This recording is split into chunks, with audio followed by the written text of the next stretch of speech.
अस्सलाम वालेकुम। What and how channel के साथ मैं हूँ सना अली। उम्मीद करती हूँ आप लोग खैरियत से होंगे। आज मैं आपको बताऊंगी एक बहुत ही अच्छा सा रूहानी इलाज। जिन लोगों को दिल का मर्ज़ है, दिल की बीमारी है, उनके लिए मैं आज एक बहुत ही आपको कुरानी अमल बताऊंगी जिससे इंशाअल्लाह अल्लाह ताला आपकी इस दिल की बीमारी को दूर कर देगा। सबसे पहले तो मेरी आपसे ये गुजारिश है कि अगर अभी तक आपने मेरे चैनल को सब्सक्राइब नहीं किया तो इसको ज़रूर सब्सक्राइब कर लें ताकि मेरी हर आने वाली न्यू वीडियो आप तक पहुंच सके। तो मैं आपको बता दूं कि अगर आप चाह रहे हैं कि आपके दिल की बीमारी दूर हो जाए तो मेरी इस वीडियो को पूरा सुने।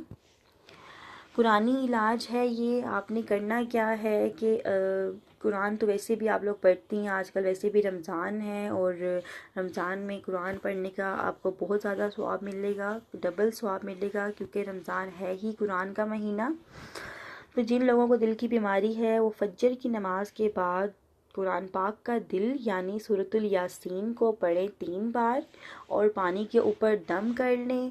और दम करने के बाद वो सुबह पी लें सहरी के टाइम और फिर इफ्तारी के टाइम भी पी लें उस पानी को। और इंशाल्लाह अल्लाह ताला ने ज़रूर चाहा तो आपकी जो दिल की बीमारियां हैं, अगर किसी तरह की भी बीमारी है दिल की, तो ये कुरान पाक का जो दिल जिसे कहा जाता है, इसकी वजह से आपका जो खुद का प्रॉब्लम है दिल का, इंशाल्लाह अल्लाह ताला इसको ज़रूर ठीक करेगा। तो जब आप कोई भी वजीफ़ा करते हैं, कोई भी रूहानी अमल करते हैं, तो आपने अव्वल और आखिर में 3-3 बार दुरूद शरीफ को लाजमी पढ़ना है। इसके साथ साथ ही आपने अपनी नमाज़ों को भी कायम रखना है ताकि अल्लाह ताला आपकी दुआओं को जल्दी सुने और कबूल करे।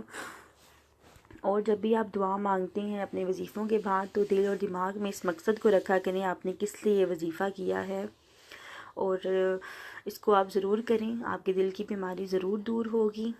तो ये था मेरा आज का वजीफ़ा। मज़ीद अगर आप कोई अमल चाहते हो, मज़ीद कोई भी वजीफ़ा जानना चाहते हो, कोई भी इंफॉर्मेशन चाहते हो तो मुझे कमेंट्स में पूछ सकते हैं।